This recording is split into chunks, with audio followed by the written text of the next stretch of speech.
everyone, I'm Arlene Dickinson. Thanks for joining me on my podcast. It's no secret that small business is a big deal for TELUS. Earlier this year, TELUS helped make things better for small businesses through their pledge to stand with owners. In continuing their support for owners across Canada, they are excited to introduce the Owner's Advantage Plan, an exclusive mobility plan tailored to help business owners stay connected to their family, business, and community.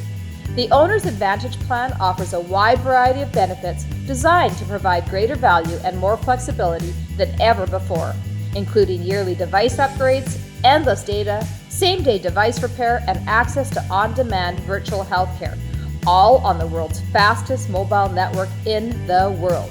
Visit TELUS.com/ownersadvantage. Hello everyone, and welcome to this week's episode of Reinvention. Today, Arlene chats with designer and TV personality Jillian Harris. Widely known for starring in both The Bachelor and The Bachelorette, Jillian's early beginnings can be credited for her rise to fame. Born to a family of entrepreneurs, she realized pretty early on in life that she was going to go the same path. As a young girl, she sold everything from lemonade to her mother's belongings on the family's front lawn, but then quickly graduated to more recognized businesses such as house cleaning. Despite having her own ventures, Jillian worked in an upscale home decor store and soon found herself designing well-known restaurants. Both those jobs exposed her to a life that she had not experienced before, and unknowingly sparked her reinvention.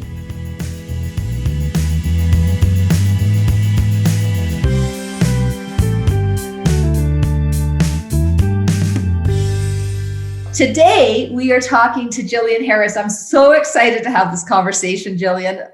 I'm so excited to be here. And this morning, I said, I've got a podcast this morning. And Justin, my husband, and our nanny, and everybody's there. And they're like, well, who are you podcasting with? I said, Arlene Dickinson, and our nanny, and Justin. And my jaws dropped. It's like, are you serious? That's awesome. So everybody in our household is super excited and honored to be a part of this. So thank you very much. Well, I'm really excited about the conversation we're going to have, as I said, because you really have, to me, the show is all about reinvention, and we talk about how people have kind of navigated their lives and changed. I always say I've got 9 lives. I've changed myself so many times, and I feel like you're a kindred spirit because you've gone through so many changes as well, and you've reinvented yourself from, like starting out in design to going into like becoming a TV personality to, to a show. Like all of the things that you've done have been so interesting. So Jillian is now you're a TV personality, but you known for The Bachelor, The Bachelorette, Love It or List It, Vancouver. But your beginnings were not there. You didn't start off there. So yeah, and actually a lot of people still see me as a TV host, but I actually haven't done TV for 2 years now. So I'm in the process of like reinventing myself again. Awesome.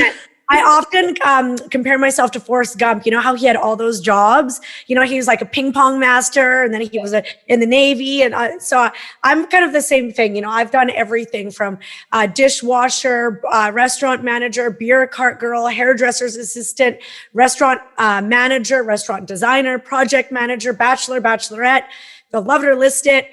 And now, most recently, I'm kind of a storyteller and entrepreneur, and I'll probably reinvent myself again, before my time on earth is done. And I kind of going to keep things exciting.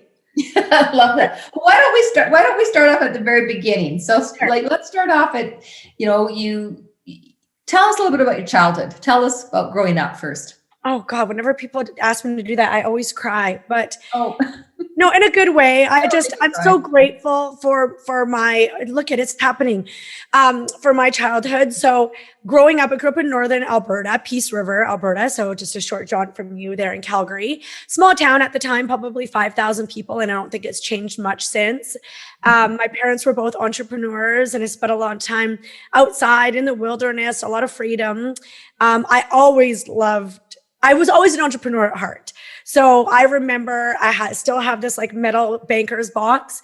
And every morning on the weekends, I would go out to the end of the driveway and sell whatever I could, and lemonade, watermelon. Sometimes I would go into my parents' house or my house, and I would just grab some of my mom's shit and decide I was going to sell it. I remember mom coming out one day and be like, "That's my good bedspread." And I'm like, "Hey, a girl's got to make a buck." I need money for clothes, Mom. What's matter? Exactly.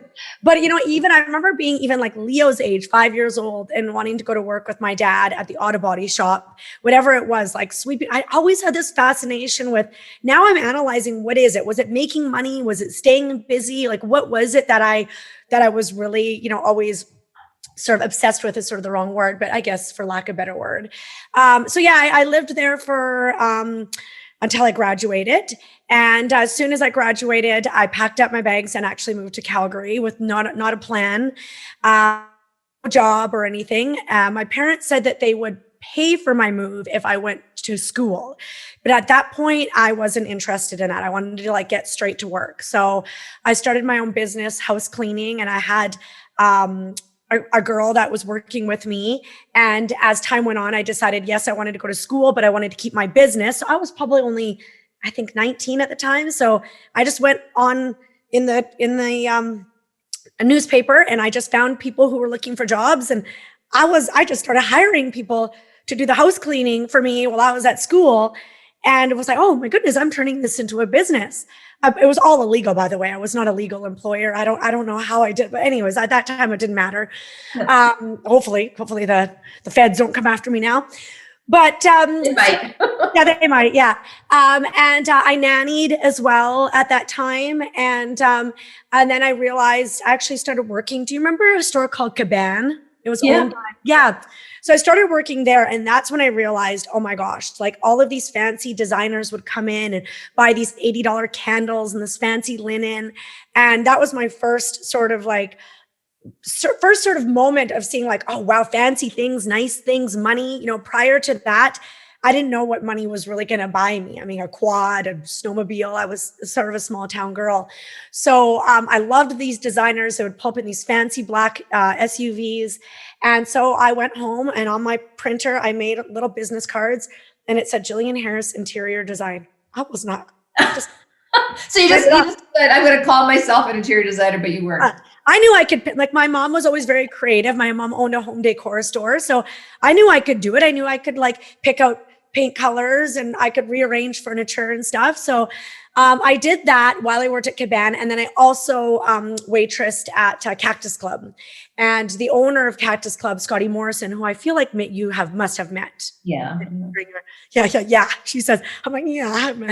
Scotty Morrison has an interesting life and an interesting journey.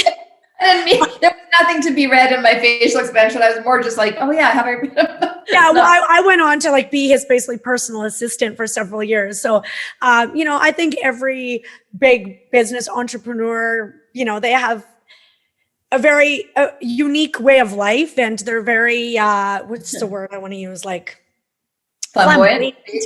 Yeah, large. Yeah. And so he came in one day and sort of asked what my deal was. And I told him that I was an interior designer and I was just working there part-time for extra money.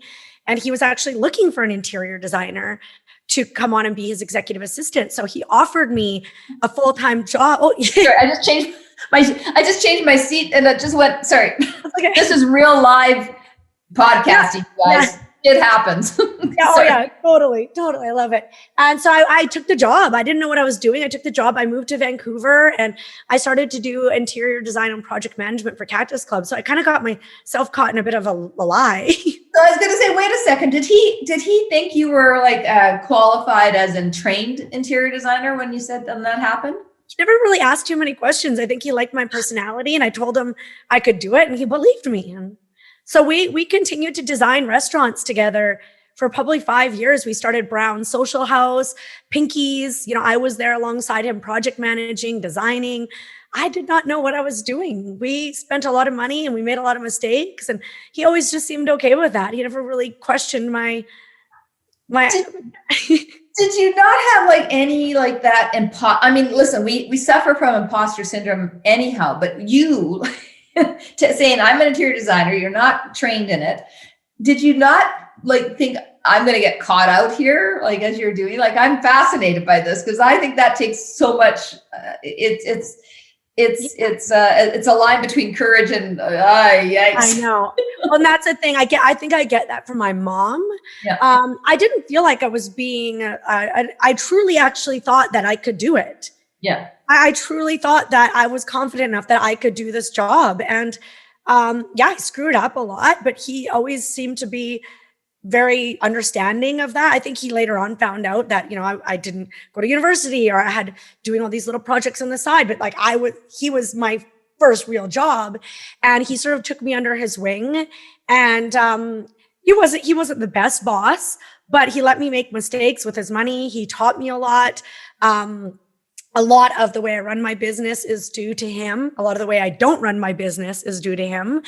But yeah, no, I didn't have imposter syndrome. Wasn't something I was aware of back then. Okay. It was like, I think my parents always just said, like, whatever you dream of, whatever you want to do, you can do it. And I believed them. So I love that. I love that. Are your parents still alive?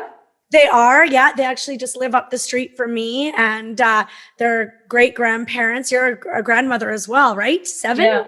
Yeah. 7. Yeah. So I'm an only child, so they just have 2, but we keep them really busy. Yeah. And yeah. So they live in BC with you. They moved there because you're there. The opposite, actually. So I moved to Calgary. They moved to Kelowna. Then after that, I moved to Vancouver, and then went on The Bachelor. So then I was in LA, Chicago.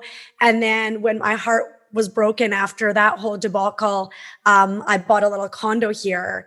And then was not homeless, but I just traveled. I was in Vancouver. I was in Kelowna looking for love, and just ended up settling here. So let's just go back there, because you've done the interior design thing. I love that you had the courage to do what you did. You learn about business from, your boss, and understand kind of what you do and don't like about, certain types of management skills and behavior. And then you went from there to, I guess it was 2009, you became a contestant on The Bachelor. Now, why? What made you go, that's what I'm going to do? Like, did they seek you out? Did you just say, hey, I'm going to go apply for this? Like, were you mad about being in love, like madly wanting to be in love? Or I think it was sort of all of the above. I love the opportunity that Scott gave me, and like telling the story back to myself and you. I'm so lucky I even got that far with him. Like, I had a great corporate job with benefits, and it was really cool. Everybody was like, wow, look what Jill fit. Like, I couldn't be young. Yeah, I was young, and I hear my friends were still putting themselves through college and university, and I had this like cool, important job. But there was something about it that just felt like I was stifled still. Like, there's a corporate, it was wake up and be here, do this, dress like this, act like this. And I just felt like I was still gyrating out of my shell, so to speak.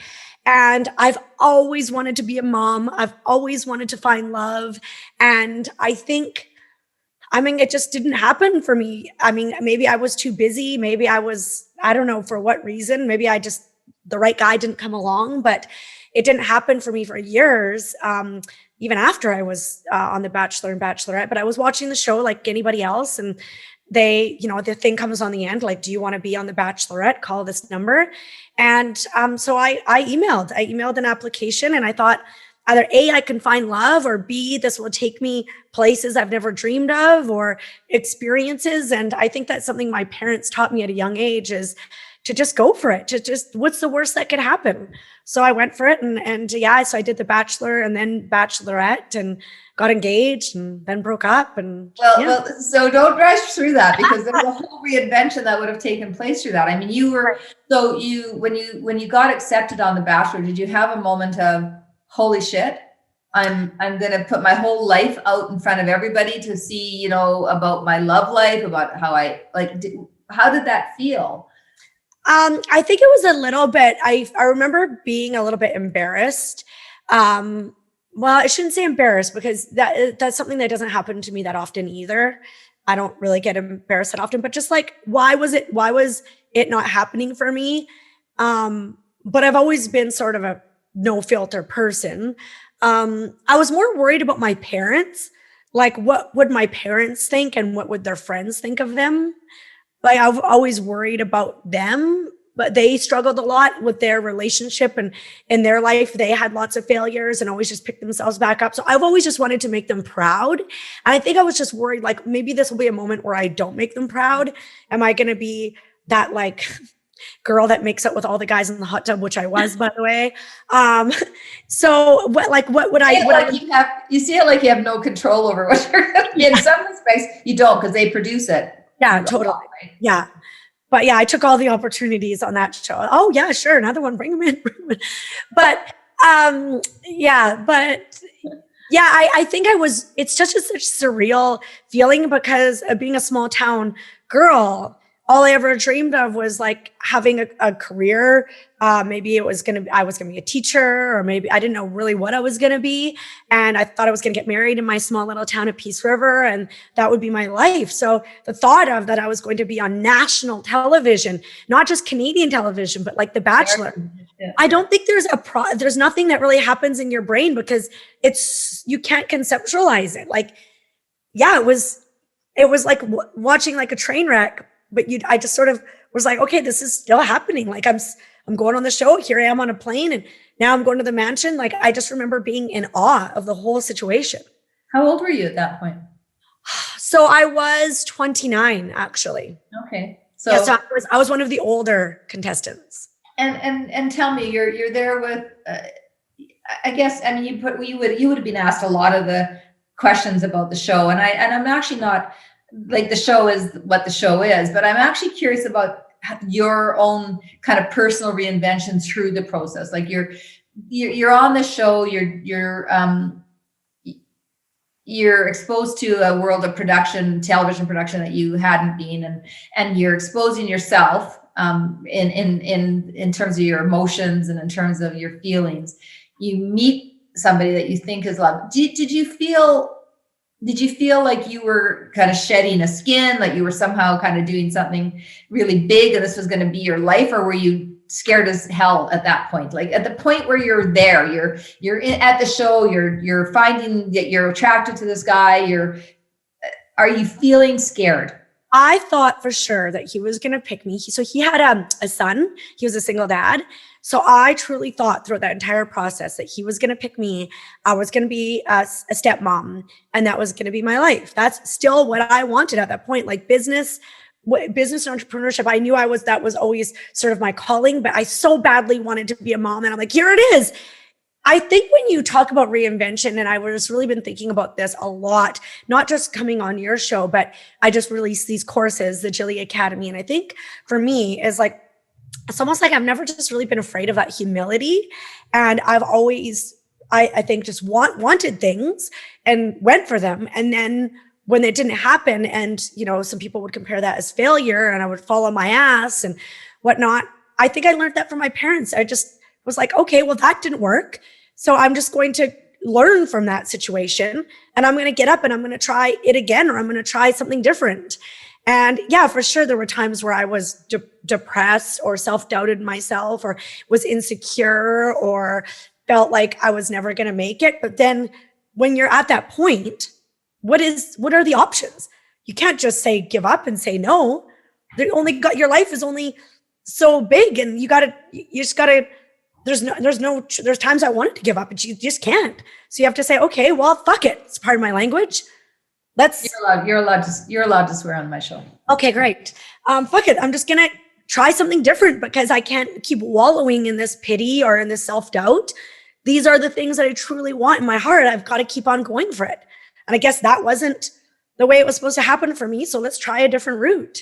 So, I mean, there's an interesting lesson here about reinvention that I think our listeners would love to understand more, because you make it sound simple. Okay, that didn't work, but it was a public failure. It was a public, and I know how that feels. I mean, when the floods hit in Calgary and my business was my one business was in trouble, and I found it much more difficult to navigate because it was a public failure, and there's people have an expectation of you that is this, but this is what's happening, and it's very difficult. So how did you you didn't just brush yourself off, say, oh, well, that's fine. You must have had moments where you went, I'm not going to do this anymore. Like, I don't, and then, and didn't want to do it anymore. For sure. And I still have those moments. I mean, being a public figure and being on Instagram, and my personal life is exposed and my kids are exposed and my decisions. And especially with the climate that has been happening in the last couple of years, of acknowledging on my own privilege and how that some of the things I've done in the past could have been problematic, and wrapping my head around that. There's been times where I just wish I could shut it all down and just hide under a cover and be in my own little bubble and just not have to deal with any of it, for sure. And at the time of the Bachelor and Bachelorette, when that sort of, so the Bachelor, after the Bachelor, I was of course depressed and felt rejected. And I went through a phase of, drinking a lot, eating a lot. I remember an ex came to my door shortly after that situation, and he was like, sorry. I've never seen you look like that before. And I'm like, what? And I look back and I gained like 18 pounds within like 2 months because I was just drinking and eating and sleeping. That's all I was doing. And so here I was, I was always this petite girl, and it just sort of ballooned, which is okay, but I didn't really realize it. So that happened. And then after I went on The Bachelorette, and then was heartbroken again, the same thing sort of happened, but kind of the opposite. I think, abusing alcohol, and not really taking care of myself, but not eating. And so I was, 95 pounds.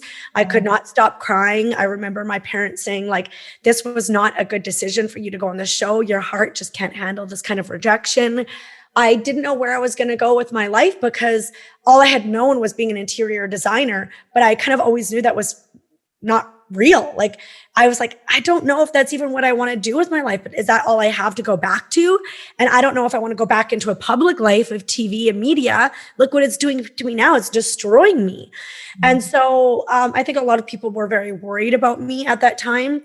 I remember bumping into a friend at the mall parking lot, and she looked at me and said, "Are you okay?" And I looked at her and I said, "No, look at me. I'm not okay. I don't know what do you want me to do about it? Like, you're an acquaintance. You're not, how are you going to help me? Like, you can't help me with my problems."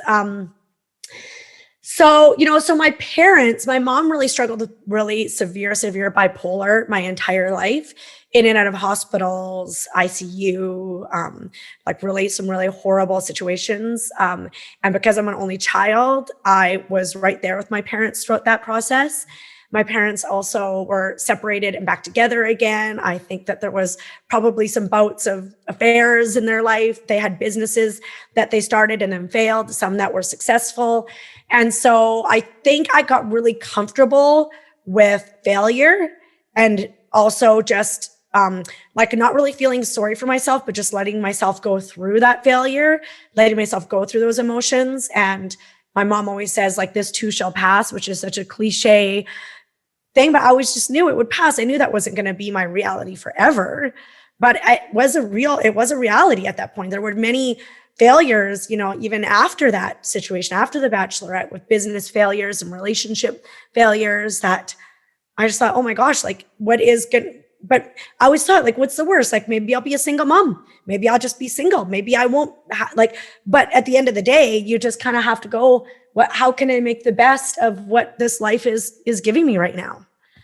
Did you seek any help through that period, Jillian? Like, when you were going through that, because I listened to you and I think about, I've suffered, I've talked a lot on this show. It's very interesting to me that the successful people that I've spoken to who have all acknowledged the role that their mental health has played in their journey and how they've navigated that. And I think about what you're telling me that you went through and so publicly went through. Did you seek help to navigate it more effectively, knowing that your mom was bipolar, knowing that you had family history there? Yeah, I am a huge believer in counseling, therapy. Still to this day, Justin and I do couples therapy twice a month. I have a life coach. I have, even with my team, so they all have a health spending account, and it's big and it's extended to their family because of what my mom went through. I think as a child, we went to a lot of family counseling. And whenever I felt that it was too much for me to handle, there was never the same sort of therapist or counselor, but I do always remember seeking help. One great thing is I've always had an amazing, amazing family and community of people around me that I've always felt could sort of get me through those times. But sometimes you need somebody that's not biased as well, right? So yeah, for sure. And there was a time, I guess that would be after Ed and I broke up. So after The Bachelorette, where I was on anxiety medication and depression medication. And, I know there are some times where many times we talk a lot about normalizing meds and therapy and help. I knew it wasn't the answer for me. It was so bad that I feel like I needed it at a certain point, but I knew that it wasn't a chemical imbalance for me. I knew that it was a situational time in my life that I could get through, but there were times where I felt like I needed medicine to cope as well. But I've been looking back on pictures of the last 20 years because I put together this course, the Gillian Academy, and I've been so proud of all the different jobs I've had and all the different reinventions, like you said. And so I've been looking for pictures and videos of these moments. And I was like hung over after just looking at all these pictures. And I'm like, did anybody not document the times where I succeeded? Like, it was literally just me partying for 20 years. I'm like, how can I even still function? But I think growing up in Northern Alberta, family, my parents drank a lot. They went through a lot of issues. That was sort of always the way I coped. I think it's different now. I mean, I love wine just like the next person, and I live in the Okanagan, but you really have to analyze why you're doing the things you're doing and when you're doing the things that you're doing. But yeah, to answer your question, yes, I have always had a therapist, counselor, and I probably always will. Yeah. And I think that self-awareness of, kind of how you're feeling and being able to recognize when you need help is so important, because when you reinvent, you really have to think exactly what you just said. You have to think about your past. You have to understand kind of what brought you here, the good, the bad, and the lessons you learned. You have to think about, kind of what matters to you and who you are as a person. And I think, in your case, you had this very interesting, because I was talking about currency. You had this very interesting currency, and I think your currency is your superpower to me, Jillian, and your reinvention is that you have a very optimistic outlook on life, even though you were in times that were difficult. You seem to be somebody who always looks for, but I can get to something else here. It's not just going to be about this. This isn't my story. My story is not written because of this one thing. Right. Do you think that's true? Totally. Yeah. And I think that 1000% comes from my family, from my mom and dad. I don't know how they got it. I guess my grandma was sort of like that, but I think my parents failed a lot in their life. They're together now and they're happy and they're just like the cutest couple. But they failed a lot. And I just never remember. I remember people feeling sorry for us and feeling sorry for me, but that wasn't a feelings that we had. And, I just think there's no other way to look at things, because what's going to propel me forward is only that positive thinking. I mean, don't get me wrong. I do have days where I am negative, or I'm like, I don't want to talk about this, or I can hear Justin's voice out there. And I'm like, oh God, if only he could hear this conversation, he would rip this computer away from me so fast. But he's the person I love the most. So he gets the brunt of it. He gets, the days where I'm negative and the days where I don't want to, find a positive solution, or the days I'm bitchy and cranky. He's the one who gets that the most. But I think overall in life, I don't sweat the small stuff. And I think it's all small stuff. Whose quote was that? Totally butchered. I'm not sure whose quote it was. It's a great quote. But also what you do very, very well is you're not victimized. Many people would say, hey, I grew up in a dysfunctional family. My mom was bipolar. My parents drank too much. We had business failures, and they would view that as the definition of their story. And I think this is something else that people can take from your story, which is, our past kind of shapes and informs us, but it doesn't define us. Totally. I mean, simply because we learn from, or we have things that stick with us from our past, it doesn't necessarily in any way mean that that's who we are into the future. Totally. Yeah. Yeah, no, I completely agree with you. And I think back to all those times, I don't know why my brain worked like that, but when people would feel bad for me, I would think to myself, well, no, I'm going to be I would never want to put my kids through what unfortunately my parents put me through. And I know they still have guilt over that. They were great parents though, but they still talk about, the things that I had to go through and how that must have been so hard.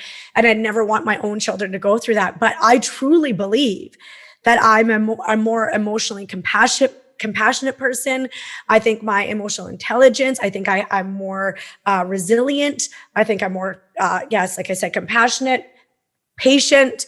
I think I can, get through adversity a little bit differently because of that childhood, because of that life.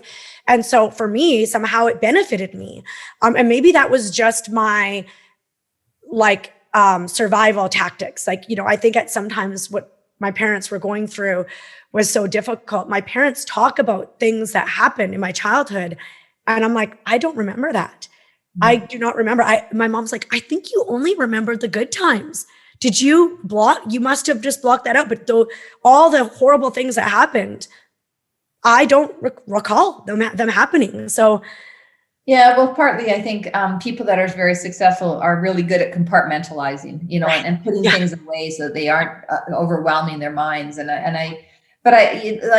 thinking now, just kind of following the path of your life. You reinvent yourself. You do the 2 TV shows. Then you go to Extreme Makeover, 2010. Then you go to 2011. You hosted season 1 of Canada's Handyman Challenge. Right. So now I can remember if that came before or after. Right. Yeah. And then you went in 2013 to Love It or List It. That's right. Yeah. So little bit about that. Tell me, you make a decision to be on television, that you started in a reality TV show that is about your personal life, and you go back to your roots of design. Yeah, I think at that point, I'm not doing Love It or List It anymore, and I'm very, very grateful for that opportunity. It paid well. It was great for my brand. I was treated amazingly during that process. I remember thinking, I'm not sure if this is the right show for me, because speaking of imposter syndrome, everybody just thinks that Jillian Harris is a designer. And while I like shopping and I think I probably am good at it, if you actually think about my life in design, I had zero design experience other than what my mom taught me at her store. So just, my mom had a decor store, so I would help her merchandise and whatnot. Then I started working at Cactus Club as like a fake interior designer, right? So remember, I got the job, but had no idea. Not a fake, just not a school. Not an accredited interior designer. Exactly. I actually then, before I went on The Bachelor, did go to BCIT and got my certificate in interior design. And then after that, did Extreme Makeover Home Edition, Canada's Handyman, and Love It or List It. But in all three of those situations, TV very well. I wasn't actually picking out the tile and doing the floor plans. And, there's a whole team on any design show. Maybe there's some where the host actually does the design. I was told I could do the design, but I wasn't going to get paid any more money for it. I was there to tell the story, to host the show. And, you do 6, 12-hour filming days. And at that time I didn't have a baby, but I had Justin, and I really it was like a baby, only different. Yeah, it still is. Yeah, it still is. And I would think I so badly want to be able to put my creative touch on this show. So after filming 12 hours, I would get in my car and go to HomeSense and start shopping. But then there's a team. I'm trying to shop for stuff that this team is already working on. So I'm kind of like mowing their lawn, so to speak. And they're like, oh, this girl, she's just confusing the whole process. So at one point with the Love It or List It, I had to step back as a designer, and I had to say, it has to be my style. It has to be my aesthetic, because I don't know what I'm going to do with my life after this show. And so if it's not my aesthetic, then what's going to happen at the end of the day when people think I designed this way, but that's not how I design. So it had to be my aesthetic, but I didn't do a lot of the design. My job was to host the show.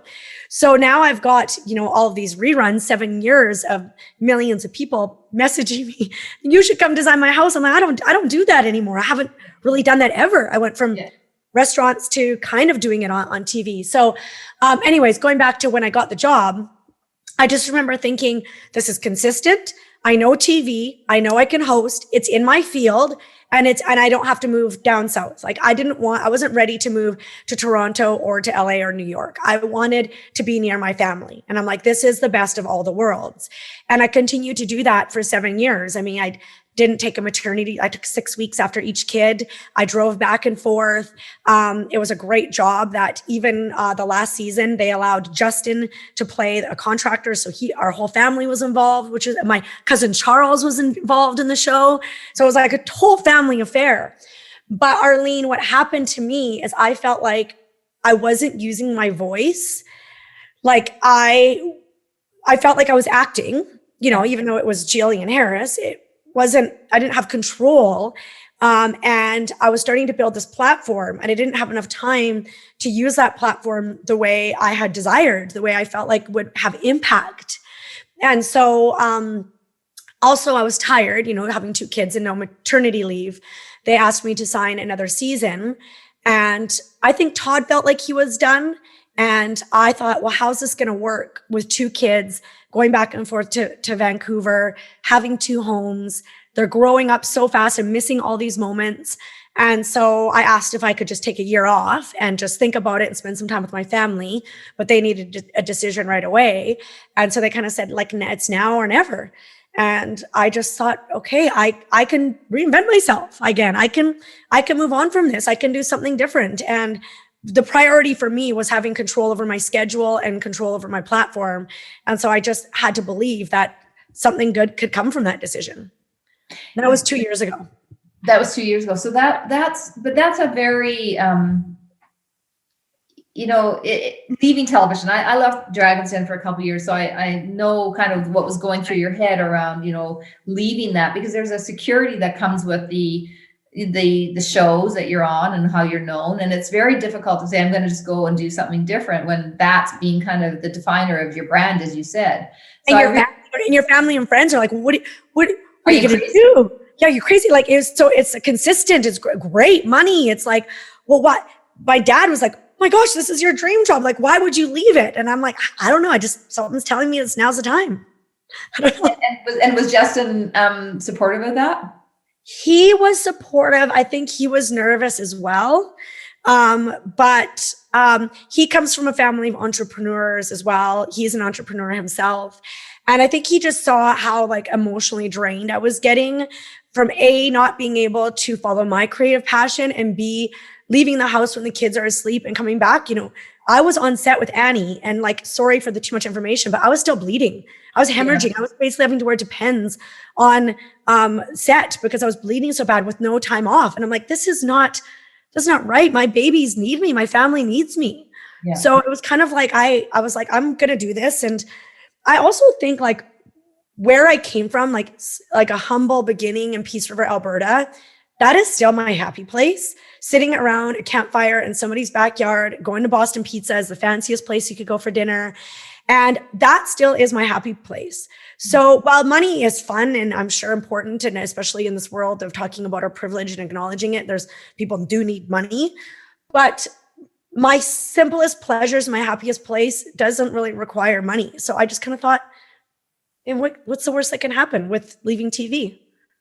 But your authenticity about all of that, Jillian, is really refreshing, because you said something that I know that the women that are listening to this podcast are going to really hang on to, which is, just after you have a child, not only are you physically, potentially you're bleeding, you're dealing with the physicality of having childbirth, having given birth to a child, having all the ways, that's impacting you physically. But then you also have the mental impact of postpartum and what's going on with your mind and what's going on with your chemistry in your body, which impacts your mind. So I think acknowledging that, and I would say to there's two things. I always said to people, some of the stupidest things I've ever done in my life, and I mean the stupidest, was when I was like just about to have my period. Like it was always when I would do the stupidest things, and then I'd never understand why I would do them. And then a few days later, sure enough, I'd get my period and I go, oh my God, that's what it was. It's like, of course, why didn't I know that was happening? It happens every month. But it was it had such emotional impact on me, and I made really poor choices in those moments. Now that was me. Not everybody's the same, but for me, I would say that sometimes when we are our chemistry and our bodies as females can drive us to make stupid choices, but it can also help us make more clear choices, which is what happened to you. You actually had the clarity to say, this is what's happening to me. This is what's going on with my body. This is what I want. I'm going to make a change. And reinvention is really that. It's having the clarity to say, I'm not happy doing what I'm doing. And I have the courage to take that next step to do something else. And I really admired that. And I admired that you understood why you felt that way. Yeah. And I think seeing what my mom, when she went through her bipolar depression, sometimes schizophrenia, it was really horrible. I remember she worked so hard in her 30s, running her business and helping my dad run his business and being a mom and drinking and, living in Northern Alberta. And she burnt herself out. And I saw those signs, and I can see signs within myself when I'm pushing myself too hard. And I'm like, I'm not going to go there. I have to watch these signs, because that for me is the worst case scenario. What my mom had to go through and our family had to go through was horrible. And I think a lot of what my mom went through was a bit situational. She had some trauma in her childhood and whatnot that she always held on to. But I think it somehow turned into a chemical where she was not able to control that. And I'm not a psychiatrist or psychologist. I don't know how that works, but I could see how my mom was this very smart, intelligent, like she had a very clear path. She's made all the decisions. She ran the family. And then one day it just sort of fell apart, and it fell apart for her for like 30 years. So as much as I love to work, probably a lot like yourself, I love what I do. I love staying busy. I want to make sure that I'm protecting myself so that I can protect my family and I can protect my future. And my mom's doing so awesome now, and she's so happy. But what she says, she lost a lot of her life, many years where she wasn't herself. And I would be devastated if that happened to me. And it can be hereditary too. So I'm always just trying to be cognizant of what I'm putting myself through and how I'm feeling and why am I doing it and who for. Well, that's the essence of reinvention, is figuring out what makes you happy, like living your life with the purpose that is your purpose, not somebody else's, not what somebody else needs from you or expects from you, but what you need for yourself. And I think when you get to that point in your life where you can actually acknowledge what it is you need, not what you think other people want for you. Totally. That's when you start to be able to take the steps that you have taken. And now you've got the Jilly, you've got the Jilly Academy, you've got the Jilly Box, you've got Gillian Harris Design. Like you're super busy, and it feels like you've taken all of these steps, all of these reinventions, and figured out the next stage of your career, which is, like you said, to be an entrepreneur. Like, how's that going? How are you feeling about that choice? So I think the entrepreneur thing sort of already happened, like over the last couple of years with the Jilly Box and with the brand. So I kind of shifted about 4 or 5 years ago. I shifted my brand to be more of, influencer, creator, storyteller. So partnering with brands, I've worked with brands like Smash and Tess, and we've sold millions and millions of dollars worth of just rompers, just rompers, like this crazy thing. All women own and operated small businesses, which I'm really passionate about. And the Jilly Box was sort of an effort we'd get so many of these collaboration and partnership requests that we couldn't sustain it. I'm going to be a walking billboard. So that's why the Jilly Box was born, is how can we support all these small businesses and all these products and brands without me having to personally endorse it on my Instagram or website. So the Jilly Box really is a reflection of that. And I don't know if you've heard the story of what happened there. So every time I've done a launch, Arlene, with the rompers and the necklaces, we always would sell between 3 and 5,000 units, which I was always super proud of. The brands were super proud of. They were always sell out on the first day. Very exciting. So when we decided to do the Jilly box, we took a huge gamble and we purchased 5,000 boxes. So that's from 10 different companies, 5,000 units of each. We were learning the subscription box module model for the very first time, not even thinking about things like insurance. What about product quality? What happens if all these 5,000 candles get delivered to the warehouse and they're all damaged and the box is about to get shipped? What the hell do we do? They came from China. Like, a lot of things happened during that process. But anyways, we launched on launch day. The website crashed and we had over 100,000 people on our wait list. Wow. So they were pissed. They were pissed that they couldn't get a box. So we sold the 5,000 subscriptions, no problem.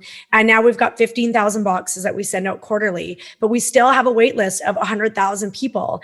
And we actually do a lottery system. So the 5,000 people who are first in on the first day, they're grandfathered into, they get a box every time. But the rest of the 95,000 are on a lottery wait list. So they're on a wait list. And then on launch day, if they're lucky enough, the 10,000 others will hopefully get an email and it says, do you want a box? And you have to purchase right away. If you don't purchase right away, it'll be gone within, seconds. But it's so cool to see that community and that excitement. And then all these small businesses whose products are in the box, they're so excited because not only is their product going to be in 15,000 homes, but then when we release the information of what was in the box, then all these hundreds of thousand people, they go and buy their products, they visit their pages. And it's such a cool phenomenon. But anyways, that was really amazing. And I've loved it because I've loved growing this brand more so for what I can do to my team, for my team. So we had 2 employees for years, and now I think we're going to be with the Jilly Box 18, and we're still growing. And I think that's the thing I love the most about entrepreneurship is what can I do for the team? How can I help them build their legacy? So that's been really, really interesting. And I think sharing that journey of everything we've talked about today is why I wanted to launch the Jilly Academy, which is just, it's not a business course or a marketing course. I've never really taken a masterclass or any course like that, but it's just a reflection of my own personal journey and the things I've learned and what they could possibly do with that. Which, when you talk about the box and what happened there, that it blew up and you had 100,000 people that you couldn't service, most people would have seen that as a failure. Instead, you said, hey, let's make it about the scarcity of the boxes and let's get people a wait list and let's get them excited about whether they could get one.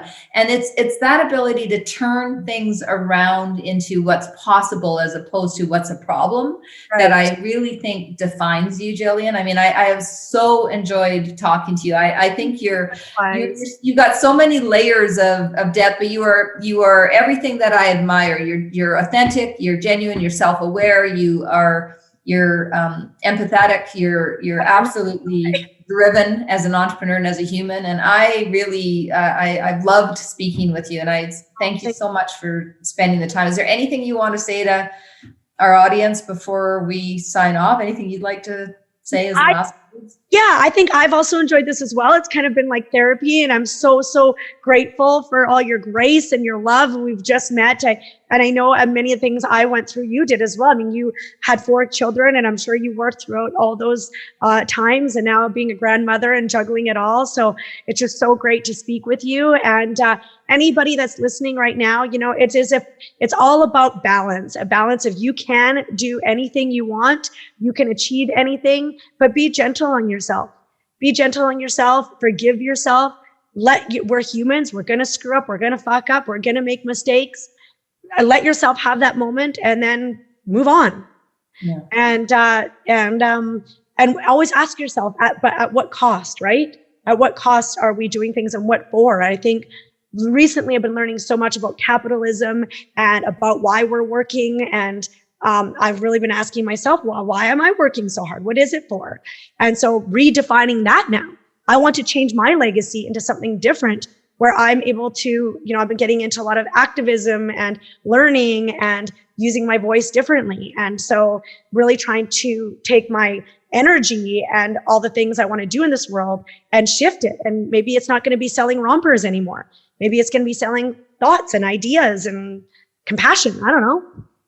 So I love that. And I think that is kind of, there is no point in having a platform if you can't use it for good. totally. And I always thought, I think Angelina Jolie said something once about, I don't want the attention directed at me. I want to bounce the attention off me to something that actually matters. Totally. And that has stuck with me about this ability to, people might want to pay attention to you, but if they do, what you then direct them to in terms of what matters is actually very important. And it's a responsibility, I think. And I can't wait to see what you're going to do next. Feels like it's exciting. So great speaking with you, and just sending you all my best, and just so grateful for this opportunity. Thanks a lot, Jillian. Right back at you. Be well. Thanks, Arlene. Likewise. Many have a take on the popular saying, fake it until you make it. But Gillian is living proof that the confidence you place in yourself can propel you in life.